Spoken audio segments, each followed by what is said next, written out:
named Invisible Women. So the full name of this book, Invisible Women, exposing data bias in the world designed for men. So her book was published in 2019, and here's a slide, and had a great influence on the feminist agenda. You can see the slide, maybe not yet. Oh, yes. And a few words about the author. Caroline Perez is a British feminist. She's a writer, a journalist, and an activist too. She became known for her first campaign, a national campaign, the Women Soon Project, aimed to increase the presence of women experts in media. She opposed the removal of the only one woman from British banknotes, except the Queen. And this campaign, as well as her book, is aiming for make women more visible in the society. And the book presents the really wide range of topics, including medicine, safety, transport, technology, politics, and disaster relief. Today we will cover some of them.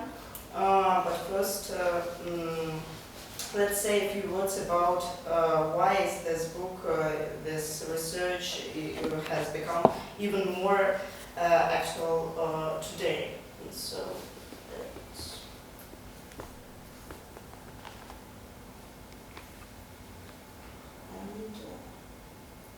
Relevance, yes. As I said, the book was published in 2019, and but today, as we all know, because of the pandemic situation, all these problems, which parents' rights are even more worrisome. So, in a UN report, is said. The UN report is that the past decades have seen important progress for women and girls, but the change is not enough, and the global gender gap will not close for another 100 years.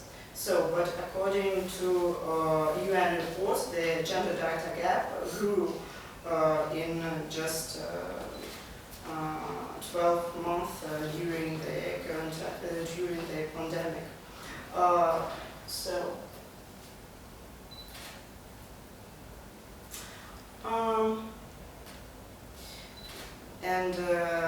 In that case, I will give you the only one example to clearly see how it works.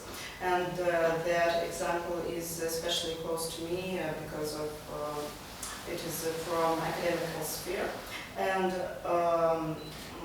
in April 2020, The Guardian published a research that shows that women's research plummets during the lockdown, but articles from men increase.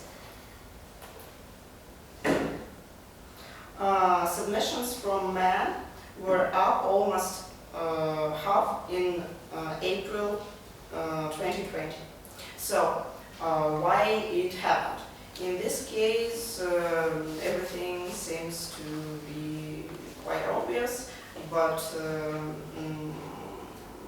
men got an extra free time, which they used to spend on the road, but women were loaded with some household cares, children carrying relatives to doctors, and this is all concerns unpaid work, so-called invisible work.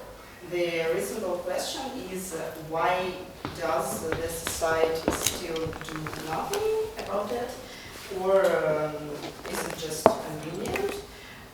And let's back to the study that Perez studied, and let's see how she answers this question.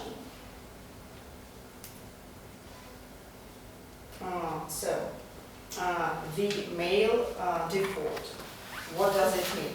According to Caroline Perez, this is a principle that applies to all spheres of society. And Caroline Perez says, and I quote, seeing man as the human default is fundamental to the structure of human society. This can be reformulated by the principle male unless otherwise indicated. In Russian, it was translated as мужчина, если не указано иное. So, and the male default was translated as по умолчанию мужчина. The extent to which male, unless otherwise indicated, affects our thinking may seem less surprising when we realize that it is also affects one of the most basic building blocks of society, language itself. The word man, Caroline Perez wrote, is used in such an ambiguous way that sometimes it's impossible to decide whether it refers to males or the human species in general. This collapse in meaning lead to suspect that in the minds of many citizens and many just humans, man meaning just a male, the synonyms of males. Some may object that yes, but when we say men, we include women too, and everyone knows that. But in fact, when you say men, you don't include women too, and research shows it. Even if everyone does technically know that. Many of studies in a variety of languages over the past 40 years have found that there is so-called the generic masculine. It means using words like he in a general neutral way. The problem is that, according to the researchers, this is not in fact read generically. It is read overwhelmingly as male. So, for example, when the generic masculine is used, people are more likely to recall famous men than famous women, to estimate a profession as male-dominated, to suggest male candidates for a job and some political appointments, and so on. And we have studied that confirm that women are less likely to apply and less likely to perform well in interview for a job when it was formulated in a generic masculine way. So, in fact, the generic masculine is read so overwhelmingly as male that it is even turns out to be stronger than another powerful stereotype, so that professions such as beautician, which are usually stereotyped female, are suddenly seen as male.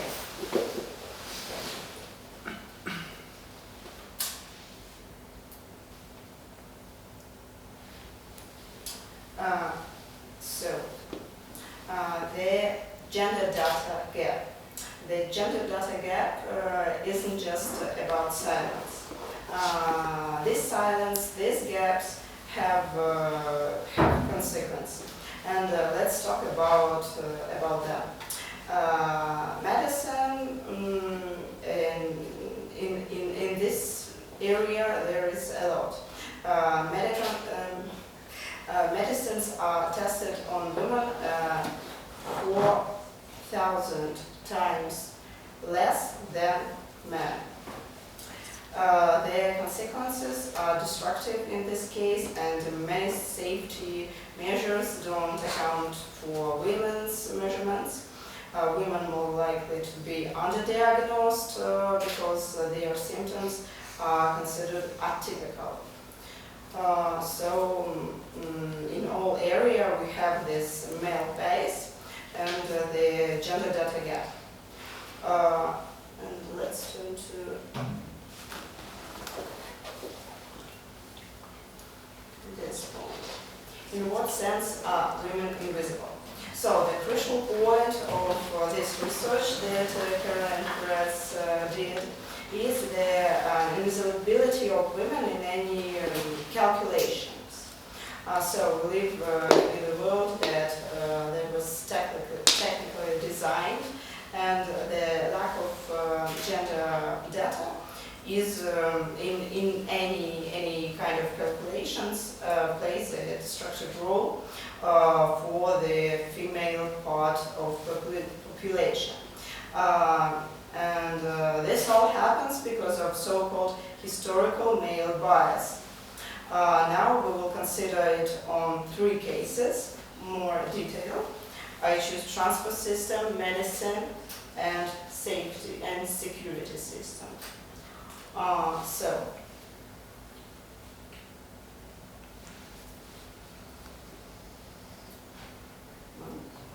The first case of gender data gap is represented by the public transport system, and I've started with the public transport system because the data shows that women are more likely than men to walk and to take public transport.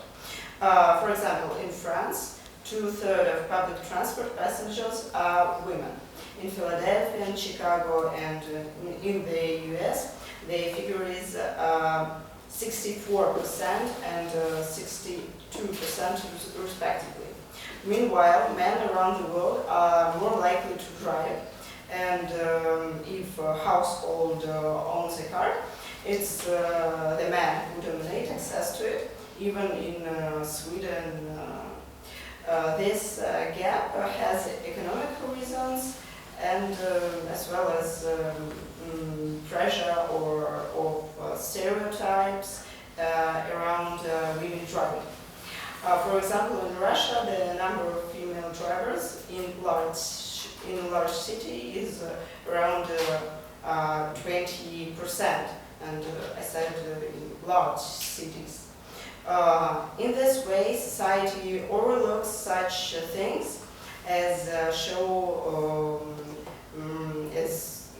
like cases about snow cleaning schedule, which is convenient only for drivers.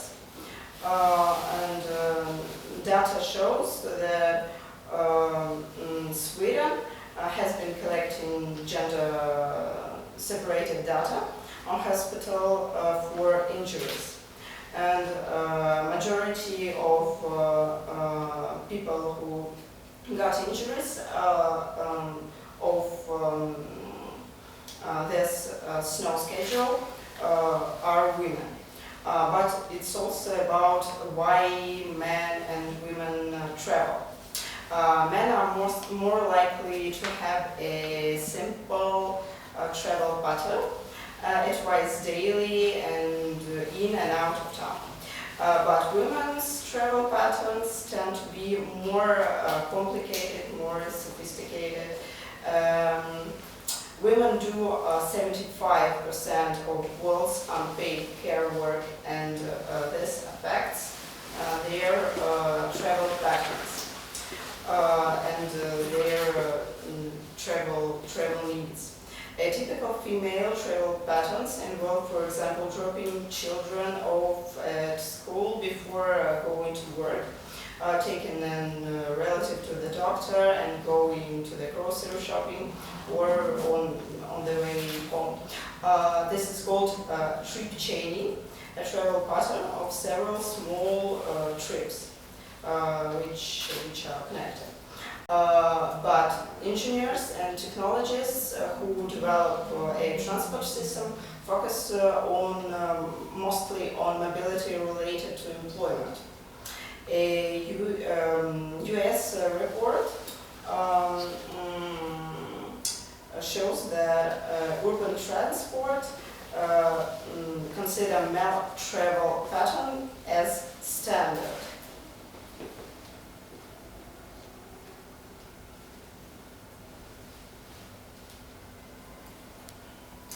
Okay, when we look at trip chaining and the mobility of caretaking statistic, we see a disappointment picture about how the society treats women. A working woman with a child under the age of 5 will increase her trip chaining by almost 60%.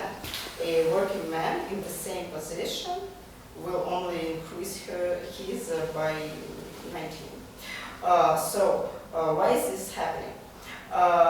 Agnes Sanchez de Miranda, an urban planning professor at Madrid's Technical University, says that transport is a profession is highly male-dominated.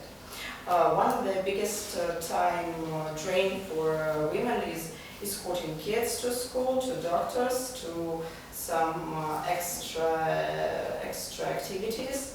And Agnes Sanchez de Miranda found that the number of trips made for caring purposes almost equal those made for employment purposes. So the problem could be solved by collecting gender-sensitive transport data, but in this case, because of male-dominated management team in this area, the answer from the lead of transport system was women are, well, just more difficult to measure.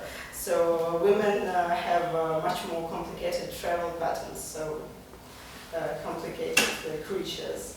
And in this case, let's jump to the next topic.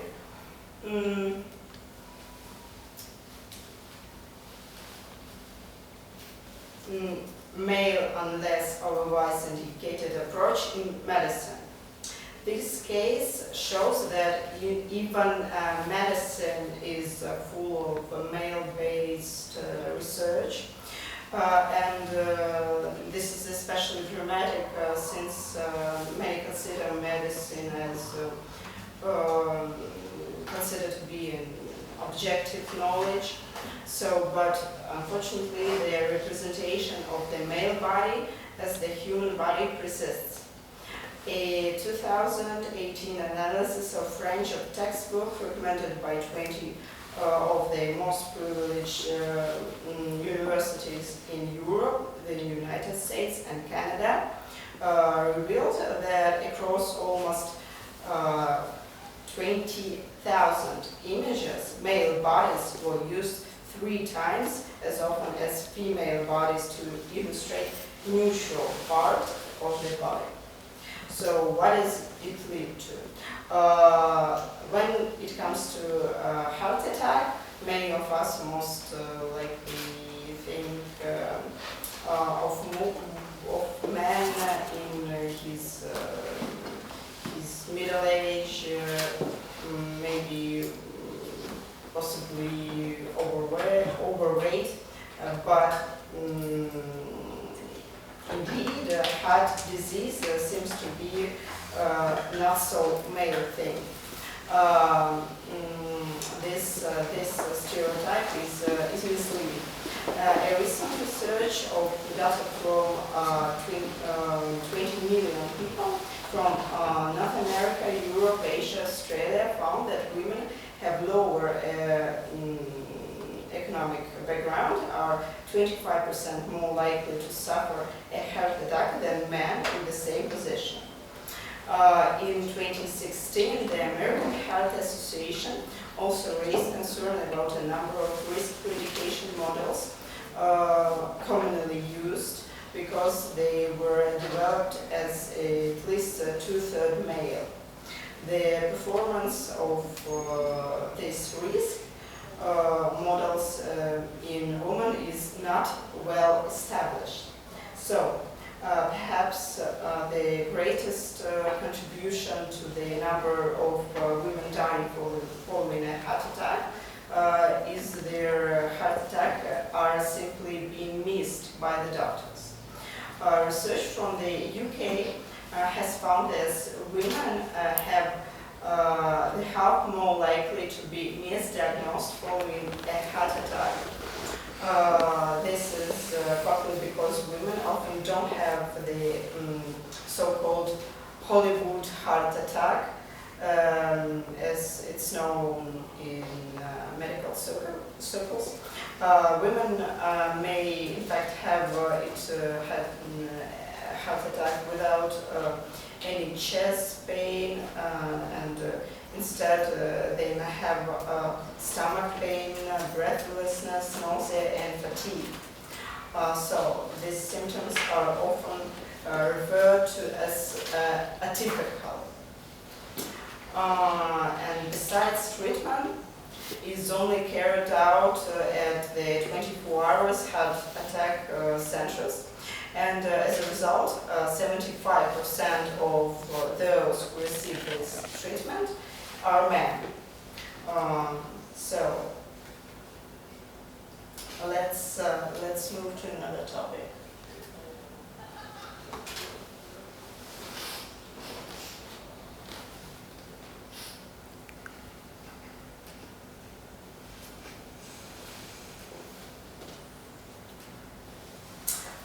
Male bias in the security system. So, in 2018, Astrid Lindgren, not a writer, obviously a research director of traffic safety at the Sweden National Road and Transport Research Institute, represented a paper at the Road Safety on 5 Continents conference in South Korea, in which she ran through European Union crash test requirement. In the EU, there are 5 tests a car must pass before being allowed on the market. On safety belt tests, 1 safety belt test, 2 frontal tests, 2 lateral tests. In no test is no anthropometrical correct female crash dummy required. It revealed the regulatory tests are still using the standard European male models to represent the whole adult population. So there is only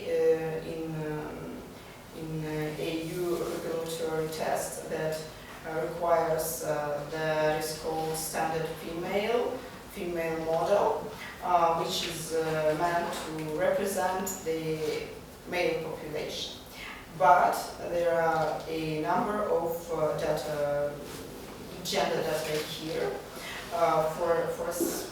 Firstly, this model is only tested in the passenger seat, so we have no data at all for knowing a female driver how would we affect on female driver. And secondly, this fake female model is not really a female model because it's just a scaled down male model. So the situation is even worse than it comes to pregnant women. We haven't even developed a seatbelt that works for pregnant women. Research from the US report suggests that pregnant women should use the standard seatbelt, but at least 70% of this pregnant woman meet this standard seatbelt design.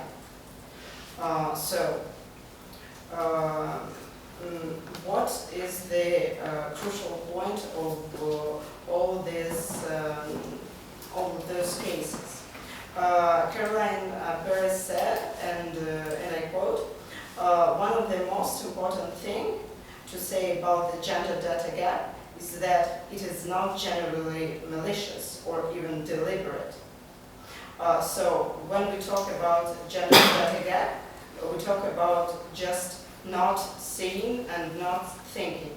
It's simply to product the way of thinking that has been around millennia. This kind of thinking is just not thinking and not seeing. This brings us to the idea of the necessity of equal representation. Not such a new idea, but still. Women are most underrepresented in areas extremely dominated by men. Even some people think that about their needs, about their transport needs, when it comes to the health problem, the society just kind of doesn't see women. And in this case, diversity is increasingly important for the development of society. And through data, through collecting data, we can receive much better impact on this situation. And another point that I want to highlight is this study shows that we may have different kinds of inequality. I think we may have a fair and unfair type of inequality. We know that statistically most men are taller than most women. Is this inequality unfair or not? Me personally, I don't think so. Is this inequality is something to fight again? So I don't think either. But what we have to do with this situation is to eliminate the unfair consequences of fair inequality, and such as the fact that I don't know, we don't test any drugs, any medicals on women, and so on. And it is something need to be through again.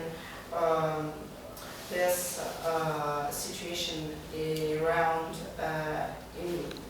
invisibility of women. Caroline Perez said, and I quote, this isn't even an issue of resources. It's an issue of prioritize. So I think this is important to emphasize that all the resources we already have, and for now, what we must do, we must collect data and for cover this gender data gap. So I think that her contribution in this way is absolutely great, and I admire her work. I think here is another beautiful quote. Seeing man as a human default is fundamental to the structure of human society. And this thing is what she fight against, and I think she did it great. So thank you for your attention. If you have any question, I will answer it. At least I hope. Thank you.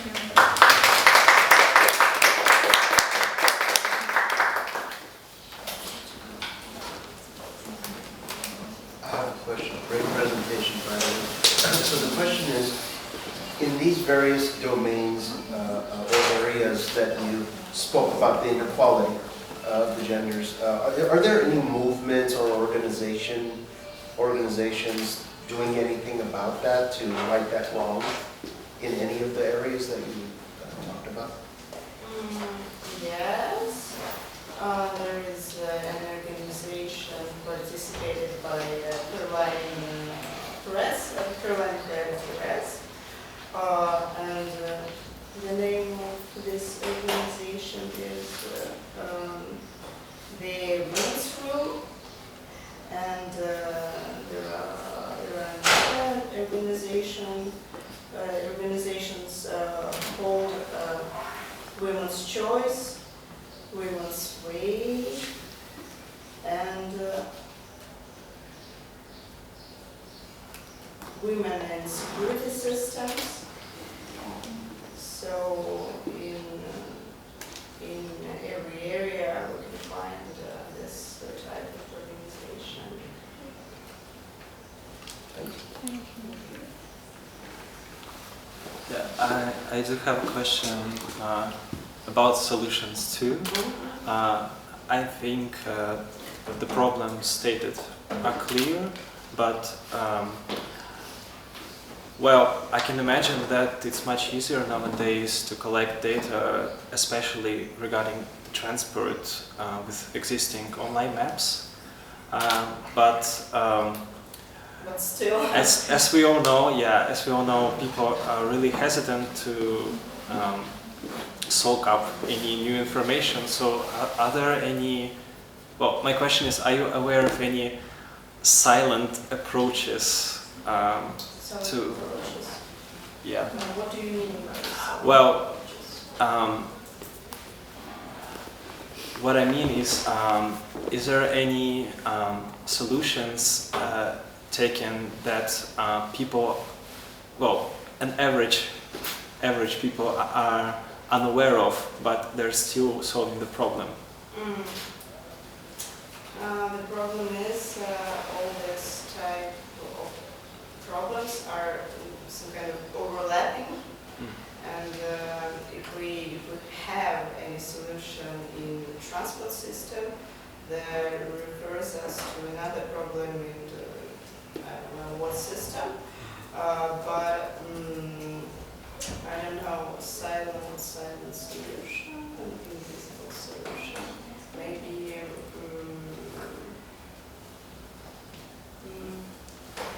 I don't think that I know any kind of really silent solution. I think they are all visible as the solutions. Yeah. Okay, well, maybe I can elaborate a little bit. I mean, what I'm talking about is the solutions when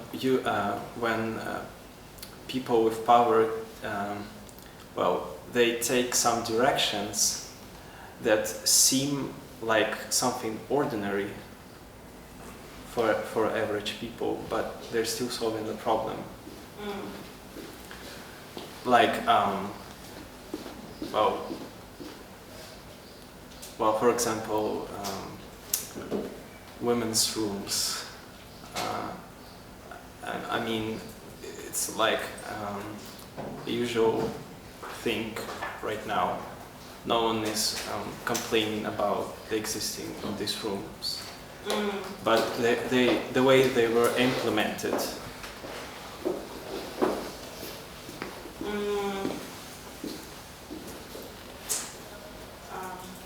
I think the most obvious solution of any of these issues is diversity, and to avoid absolutely male-dominated team or something.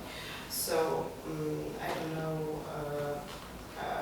what solution can be much more effective than that.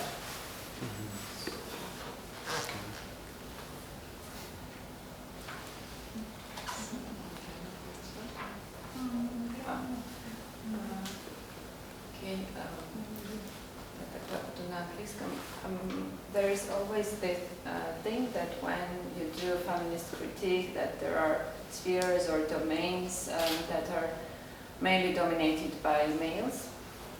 Then some in this hegemonic system, like politicians, women politicians, men politicians, male politicians, they say, oh, okay, if you want reforms, let's bring women in this field to like shut up your mouths, your feminist mouths. If you want to make like reforms in military system, let's say in police or in army, etc., we'll bring extra women there, and this is kind of, you should be happy with that, because you were complaining that this is a field where males are dominating, and now we are bringing here women, and that's it. But this is within like this liberal understanding of problems, etc. I wonder whether this author, whether she has some analysis on this topic, how like this male domination system in liberal world order is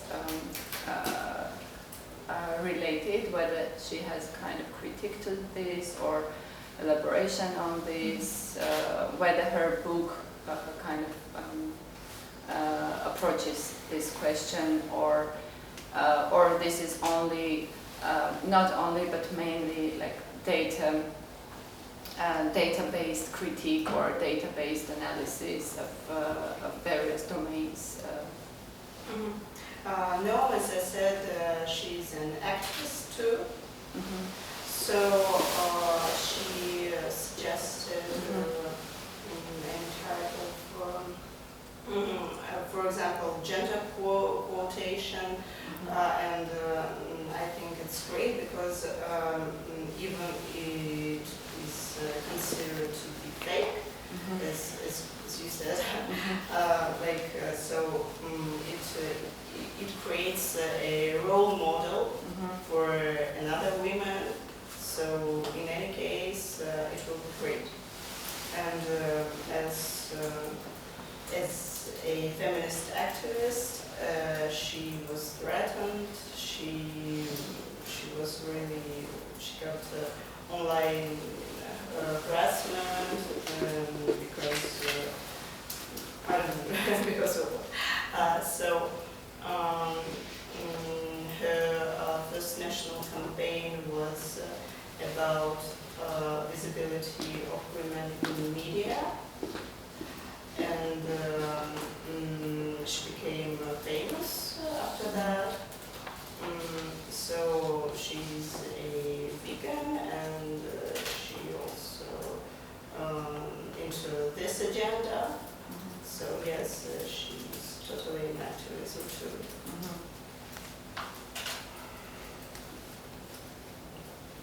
I have one question too.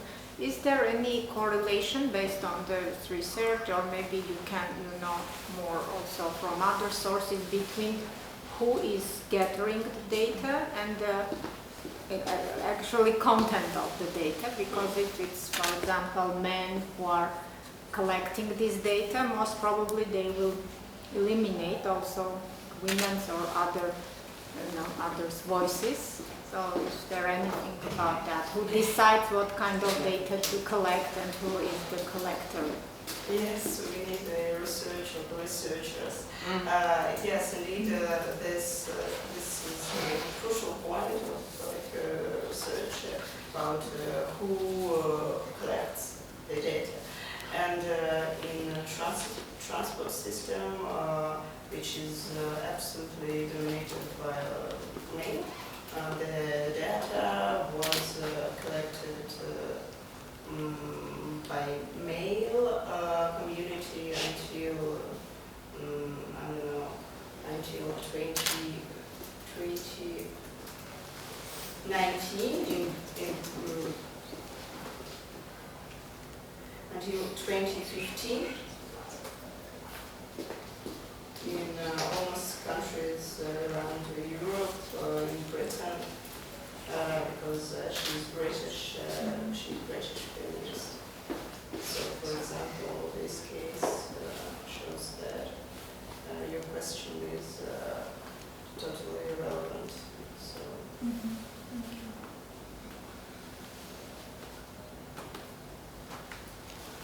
you. Yeah, thank you for the presentation. So my understanding from the presentation, because I don't know anything about the research personally, so I'm just trying to figure it out. My understanding from the presentation was that the researcher advocates for feminist empiricism, that they advocate for rigorous research by feminists being aware of all the gender biases that exist in research, just in general. Yes. And I'm curious about it because from a feminist standpoint theory or from feminist postmodernist or post-structuralist theory, to say that you would be, as a researcher, you would be able to detach yourself from the reality that you're researching, to have this godlike ability to be neutral or to be able to observe that reality that you are yourself part of. I was just wondering if there is anything in the book or in her research that the researcher addresses these maybe criticisms of feminist standpoint theory or by other feminist structuralist theories, things like that. I think Judith Butler said a lot about this problem. And what about Caroline Perez? Yes, this her critique was intended to look where we think that there is such thing as a gender neutral something. And so she shows that what's sense by this gender neutral in linguistics, for example, in urban, in the transport system, in our in any sphere of our society. So yes, even when it comes to the schedule of clean snorkeling, so even in this area we can find the gender neutral. In fact, it's not so neutral. So. Thank you.